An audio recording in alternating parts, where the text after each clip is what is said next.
प्रिय श्रोताजनों,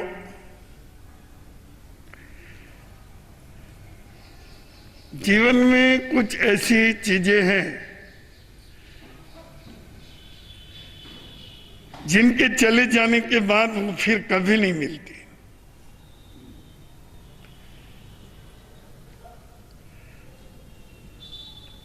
और ऐसी भी कई चीजें हैं जो मिलती रहती है, चली जाती है, फिर मिल जाती है। जो चली जाती है फिर मिल जाती है,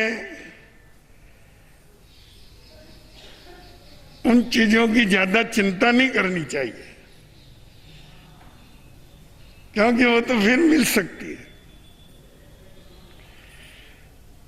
चिंता उसकी करनी चाहिए चली जाने के बाद फिर नहीं मिलती।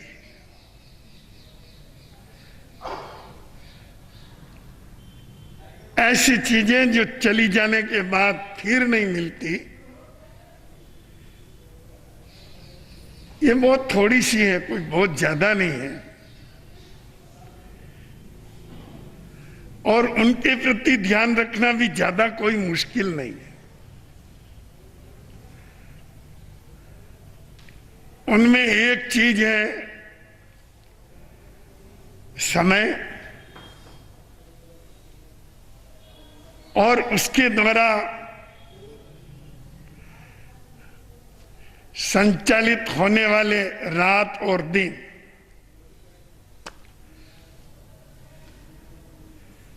और भी कुछ चीजें हैं, मैं उन सबको अभी नहीं गिना रहा हूं। जिस बात की चर्चा करने के लिए मैं आपके बीच में बैठा हूं, अभी मैं उसी को मुख्यता देने आया हूं। ये रात और ये दिन, ये बड़े ऐसे हैं जिनको हम क्या उपमा दें। जाते हैं फिर नहीं आते। अब कोई कहता दूसरे दिन का सूर्योदय हो जाता है, माना सूर्योदय हो जाता है, पर दिन बदल जाता है। जो दिन आज आपने जिया वो कल नहीं है। आज का दिन नहीं, कभी नहीं, जिंदगी में भी नहीं, फिर नहीं आएगा।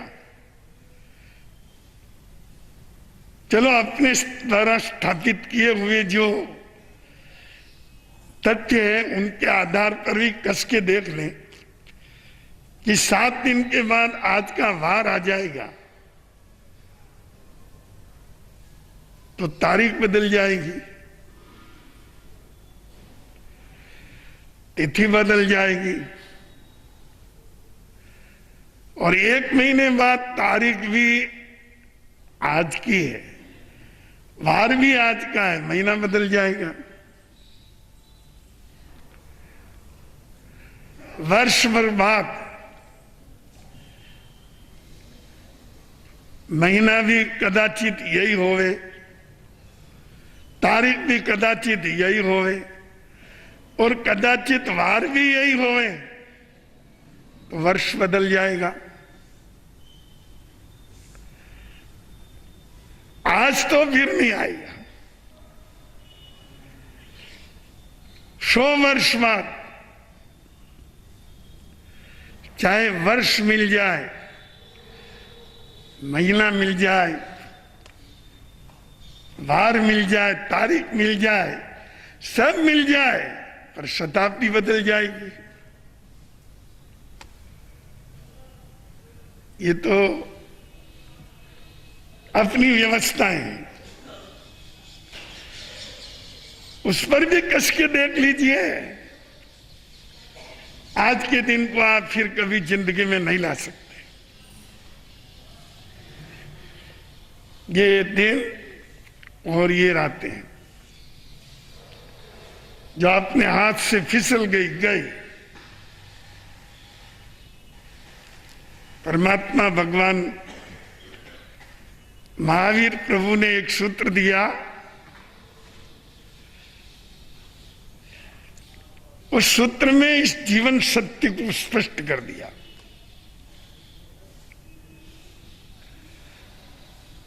उन्होंने कहा कि जाजा वच्चई रयणी न सा परिनियत। क्या बात है। जीवन के परम सत्य को सामने ला करके रख दिया। भगवान ने कहा कि देखो, जो जो रात निकल गई या जो जो दिन निकल गया, वह तुम्हें फिर नहीं मिलेगा। न सा परिनियत, वो रात्रि फिर तुम्हारे जीवन में कभी उपस्थित नहीं होगी। तो जो चंद चीजें हाथ से जाने के बाद उन्हें नहीं मिलती है, उनमें एक चीज अपना समय है। निकल गया गया, अब आपने उसे कैसे बिताया, यह आपकी योग्यता पर निर्भर है। क्योंकि सत्पुरुषों का विकास और उनके महान कार्य भी इन दिन और रात में ही होते हैं, और दुष्टों के सारे पाप वो भी इन्हीं दिन और रात में ही होते हैं।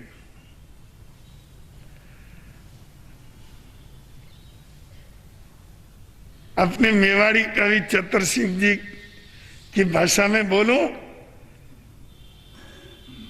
तो उन्होंने बड़ी एकदम प्रभावशाली रूप से इस तथ्य को एक पंक्ति में ले आए। उन्होंने कहा, दिन उगे ने रात पड़े, दिन उगे ने रात पड़े, इमे सभी बने बिगड़े। वाह, क्या बात।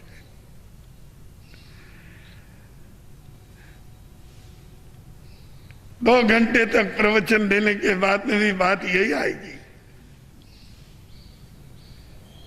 दिन उगे ने रात पड़े, इनमें सभी बने बिगड़े। बनने वाले इसी में बन रहे हैं और बिगड़ने वाले इसी में बिगड़ रहे हैं। इसलिए मैं कह रहा था आपको कि कुछ चीजें जो निकल जाने के बाद फिर जीवन में कभी नहीं मिलती, उनको थोड़ा संभल करके जीने की जरूरत है। उनको हम इस तरह से जिए कि वह समय भी सार्थक हो जाए और उसके साथ अपना जीवन भी सार्थक हो जाए।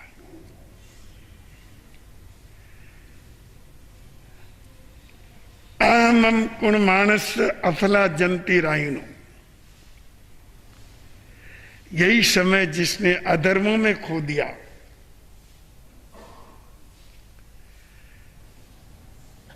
जिसने दुर्व्यसनों में खो दिया, दुराचार में खो दिया और पापकारी कार्यों में खो दिया, वह उस व्यक्ति की दुर्गति निश्चित है। गति का अर्थ होता है चलना। अभी भी अपन चल रहे हैं ना, शरीर से बैठे हैं, अपना आयुष्य तो चल ही रहा है। अब जिंदगी में चल रहे हैं अपन। हर व्यक्ति अपना आयुष्य भोगता है, उसका आयुष्य चलता है, वहां तक वो चल ही रहा है और एक किनारे पहुंचकर आयुष्य समाप्त हो जाता। तो उसकी यह गति बंद हो जाती है, अगली गति चालू हो जाती है। गति का अर्थ गमन करना ही है, चलना ही है। हम जीवन की राह में निरंतर चल रहे हैं। सही चल रहे हैं या गलत चल रहे हैं, समय समय पर इसकी समीक्षा होनी चाहिए। समीक्षा इसलिए जरूरी है, हम जिस वातावरण में जीते हैं, जिन परिस्थितियों में जीते हैं, जिन जिम्मेदारियों के बीच में जीते हैं, उनके चलते हुए कभी कभी जीवन में भी कचरा आ जाता है, जीवन में भी कहीं कलुषता आ जाती है, जीवन में भी कहीं पाप आ जाते हैं।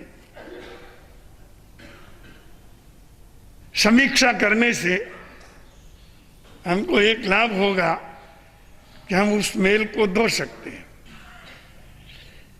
समीक्षा करने से एक लाभ होगा कि हम अपने जीवन को पवित्र रख सकेंगे। कचरा आया उसको बाहर निकाल के फेंक सकेंगे। ये प्रतिक्रमण क्या है? ये प्रतिक्रमण आत्म समीक्षा है, जीवन समीक्षा है। प्रत्येक व्यक्ति के लिए प्रतिक्रमण करना क्यों जरूरी है? क्यों कि ये कोई क्रियाकांड नहीं है कि भाई एक क्रिया करना कर ली। यह एक समीक्षा है। तुमने अपने सत्य में कितना दोष लगाया, अपनी अहिंसा में आपने कितने दोष लगाए, आचौर्य, ब्रह्मचर्य, अपरिग्रह, ये जो हमारे पवित्र सिद्धांत हैं, इन सिद्धांतों में हमने कहां कहां भूले की हैं, उनकी समीक्षा करिए। यही प्रतिक्रमण है। 18 पापस्थान में से किस किस पापस्थान का हम सेवन कर चुके हैं, उन पर थोड़ा पश्चाताप कर लीजिए, बिल्कुल थोड़ा सा भी। यथासंभव फिर मैं ये भूल नहीं करूंगा। बस ये प्रतिदिन होता रहे तो मैं आपको पूरा विश्वास दिलाता हूं कि आपके जीवन से जितनी विकृतियां हैं, जितना असत्य है, जितनी बुराइयां हैं, हिंसा है, वो धीरे धीरे अलग होती हुई चली जाएगी। आप उससे मुक्त हो जाएंगे। मानव जीवन की एक सार्थकता बन जाएगी। तो ये समीक्षा किए बिना प्रतिक्रमण की सार्थकता भी नहीं बनती है। प्रतिक्रमण की सार्थकता के लिए समीक्षा बहुत जरूरी है। हम जो बोले उसके साथ चिंतन की धारा भी चलती रहनी चाहिए। तो इस तरह से आपकी आत्मशुद्धि का अभियान संपन्न हो जाता है। तो अपने समय को शुद्ध और सार्थक बनाने के लिए केवल इतना सोचने की जरूरत है कि कल मैंने क्या गलती की, बस आज उससे बचना चाहिए। आपके परिवारों में कभी खड़बड़ हो सकती है, गड़बड़ हो सकती है, टकराव हो सकते हैं, वाणी और भाषा में दोष लग सकता है। पर अगर आप फिर से उसकी समीक्षा कर लेंगे, कुछ सोच लेंगे, कुछ समझ लेंगे, तो आपके जीवन से ये बुराइयां समाप्त होती हुई चली जाएगी। पारिवारिक जीवन, सामाजिक जीवन, व्यक्तिगत जीवन, राष्ट्रीय जीवन, भाई सद्गुणों की सब जगह जरूरत है। अच्छाइयों की सब जगह जरूरत है। सब जगह अच्छाइयां चाहिए। क्या व्यापार में, क्या व्यवहार में, क्या वाणी में, क्या चाल चलन में, क्या खान पान में, क्या देन लेन में, अच्छाइयों के बिना कोई भी कार्य शुद्ध नहीं होता है। सब जगह अच्छाइयों की जरूरत है। परिवार को सुंदर चलाना है, अपने परिवार में अच्छाइयां बढ़ाइए, स्वयं अच्छे बनिए। समाज को भी अच्छा बनाना, स्वयं अच्छा रहना, और देश को भी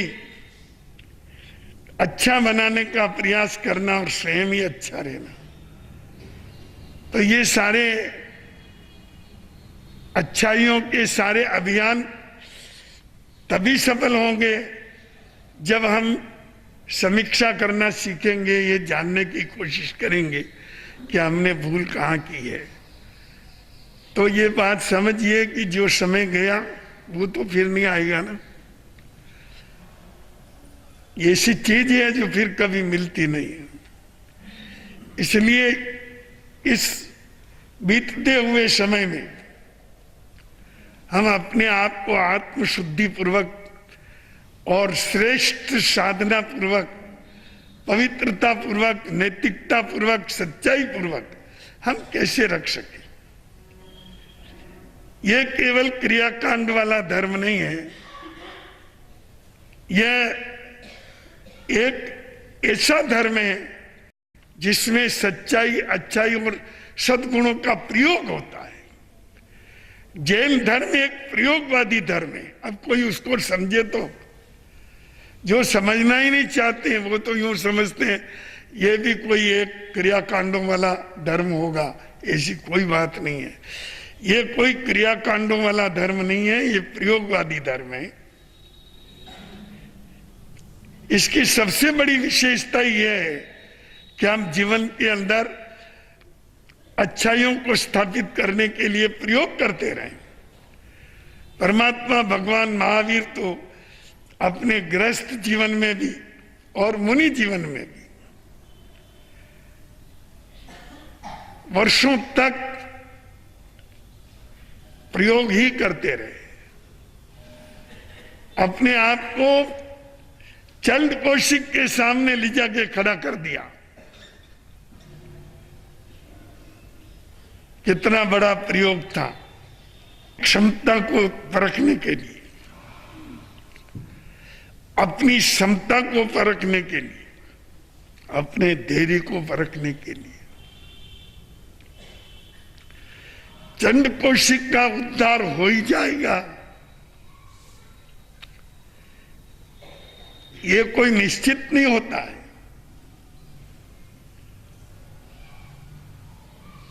पर स्वयं का स्तर कहां तक ऊंचा उठा है, इस बात को परखने के लिए सत्पुरुष अपने आप को कसौटी पर कसते हैं। और उन्होंने कसौटी पर कसा, स्वयं को एक प्रयोग किया कि वहां जाने के बाद और उसके डसने के बाद मेरी मनस्थिति क्या रहती है। और ये जानकर, यह अनुभव करके उनको अंतर में इतना आत्मानंद प्राप्त हुआ कि चलो मैं एक भयंकर परीक्षा, खतरनाक परीक्षा से मैं भी उत्तीर्ण होकर के निकला हूं। बाकी अर्जुन माली को दीक्षा देना कोई बच्चों का खेल है। जिस व्यक्ति ने 6 महीने तक स्त्री पुरुषों को मारा और भयंकर आतंक फैलाया, महादुष्ट,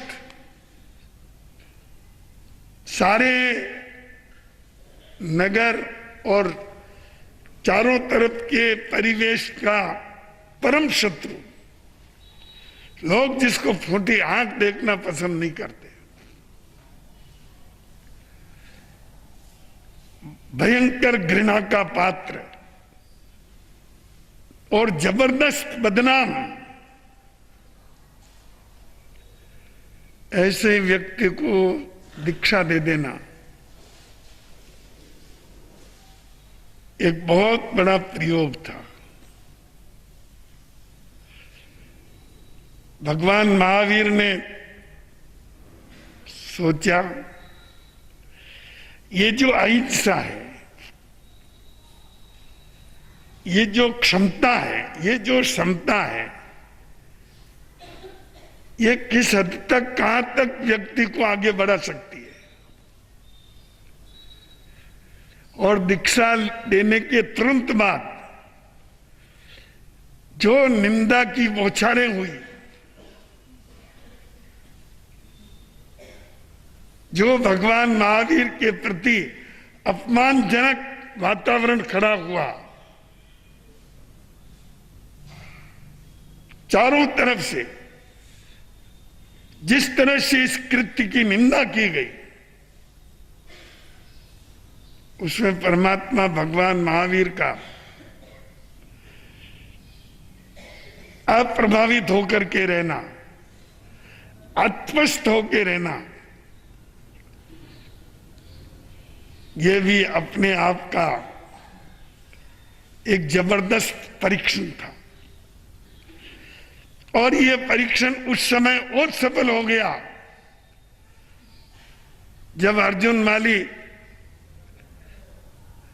सारे प्रहारों को सहन करके भी समता भाव में रमण करते हुए भगवान के चरणों में आए। प्रभु ने कहा, मैं अपनी परीक्षा में भी पास, तू अपनी परीक्षा में भी पास। उसी भाव में कर्मों का क्षय करके मोक्ष में गया है अर्जुन। पर परमात्मा भगवान महावीर ने तो एक प्रयोग ही किया था। ऐसे घृणित व्यक्ति को भी साधुता में स्थापित किया जा सकता है और उसका श्रेष्ठ लाभ प्राप्त हो सकता है। और हुआ। 9 वर्ष के बच्चे को दीक्षा देना क्या बात थी।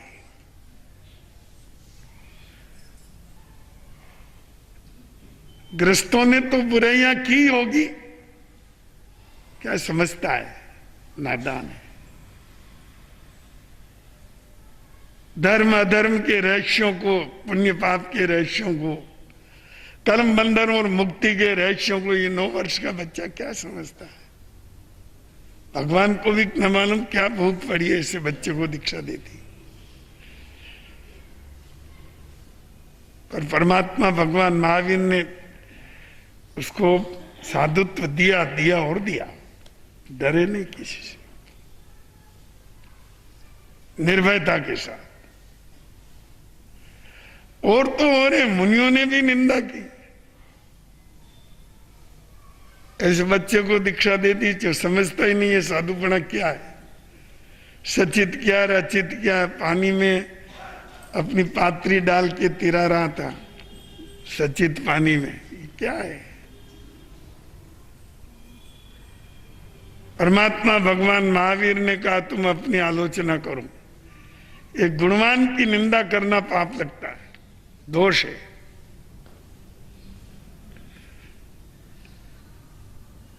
ये तो पवित्र आत्मा है, इसी भाव में मोक्ष जाएगा। इसके अंदर जो चिराग जल रहा है वो मैं देख रहा हूं, तुम नहीं देख सकते। यही एक दिन पूर्ण प्रकाशमान चेतना सिद्ध होगी, और वह हुई। कहने का अर्थ मेरा यह था कि हम अपने आप को प्रयोगवादी बना करके जिए। आप क्षमा का भी प्रयोग करिए ना, जरूरी थोड़ी है क्रोध के साथ क्रोध करें,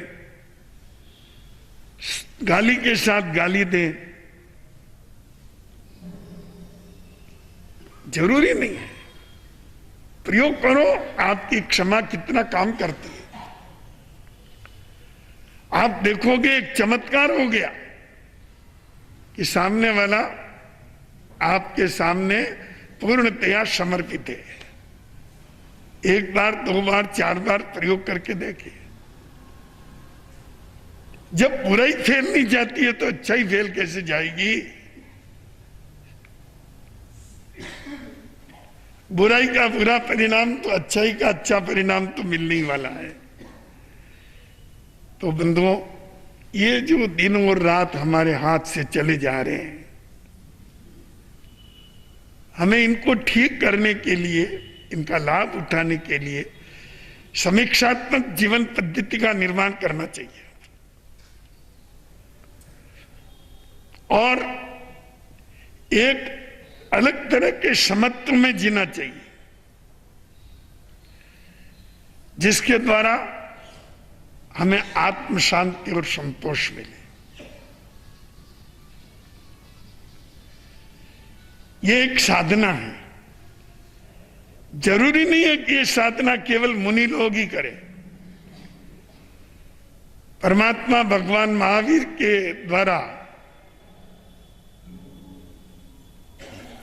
जो उद्देशित साधनाएं हैं वह केवल मुनियों के लिए ही नहीं है, साधियों के लिए ही नहीं है, मानव मात्र के लिए। मानव मात्र इसका अनुसरण कर सकता है और लाभ उठा सकता है। अकबर ने कहा, बीरबल, तुम हिंदू लोगों के पास बहुत ज्ञान है, तुम्हारे पास बहुत शास्त्र हैं, तुम्हारे पास बहुत तीर्थ है, तुम सब जगह घूमते हो, तुम्हारे कई क्रियाएं हैं, कई तरह की साधनाएं हैं, मैं तो कुछ कर नहीं सकता, मैं तो मुसलमान हूं, मैं तुम्हारे शास्त्र पढ़ भी नहीं सकता, तुम्हारी साधनाएं कर नहीं सकता, तुम्हारे तीर्थों में जा नहीं सकता, कोई मुझे भी ऐसा मार्ग दो ना थोड़े में, जिसके द्वारा मेरी भी आत्म शांति बनी रहे। ऐसा भी कुछ है क्या? उसने कहा, हमारे हिंदू धर्म में बहुत कई तरह की का ज्ञान है, छोटा भी बड़ा भी, कि तो फिर एक सूत्र मुझे भी दो, जिसके द्वारा मुझे भी अपने जीवन का सत्मार्ग मिले। अकबर ने कहा, बीरबल ने कहा, एक दिन दूंगा। कुछ दिनों के बाद बीरबल ने ले जाके एक अंगूठी पहनाई अकबर को। अंगूठी का ऊपर का फाल थोड़ा बड़ा था। उसने कहा, बीरबल, ये अंगूठी क्या अर्थ रखती है, किस लिए पहनाई तेने? उसने कहा, मैं ये अंगूठी इसलिए पहना रहा हूं, इसमें हमारा हिंदू धर्म का, हमारे भारतीय आर्य प्रवृत्ति का आत्मज्ञान इसमें रहा हुआ है। ऐसा क्या ज्ञान है इसमें? कहा, आप पढ़ो, इसमें कुछ अक्षर लिखे हैं। जब उसने बहुत ध्यान से पढ़ा, अकबर ने अंदर लिखा था, यह भी बीत जाएगा, यह भी बीत जाएगा। बीरबल, इसका अर्थ इतना ही है, जब तुमको बहुत गहरा शोक हो, दुख हो, उस समय अंगूठी पढ़ लेना, यह भी बीत जाएगा, रहने वाला नहीं। और जब तुम्हारे अहंकार आवे तुम्हारे मन में, कहीं तुम्हारी जय विजय हो गई, तुम्हें सफलता मिल गई और तुम्हारे मन में ये भाव आए कि सारे हिंदुस्तान का बादशाह तो मैं ही हूं, मेरी कौन होड़ करने वाला है, आदि आदि अहंकार के भाव आए तो पढ़ लेना, ये भी बीत जाएगा, वो भी रहने वाला नहीं है। अकबर कहने लगा, बीरबल, बात तो तेने बहुत पते की कही है, सचमुच ये सूत्र बहुत काम का है, ये भी बीत जाएगा। आज मैं भी आपको ये अंगूठी पहना रहा हूं, पहनोगे? अपने अपने घर जाके केवल इतनी सी बात कहना कि आज हम ये ज्ञान की अंगूठी पहन के आए हैं, और उस अंगूठी में लिखा है, यह भी बीत जाएगा। तो बंधुओं, जो चीजें हमारे सामने ऐसी है जो बीतने के बाद वापस नहीं आती है, उनको जतन से जीना चाहिए, सावधानी से जीना चाहिए, क्योंकि वो चली जाएगी फिर मिलेगी नहीं। ये सोच करके अपने जीवन को सम्यक दिशा प्रदान कर एक एक दिन को सार्थक करते हुए चले तो हमारा ये छोटा सा जीवन सार्थक होगा। आज के प्रवचन का यही सार है, आत्मसात करें, आनंद ही आनंद।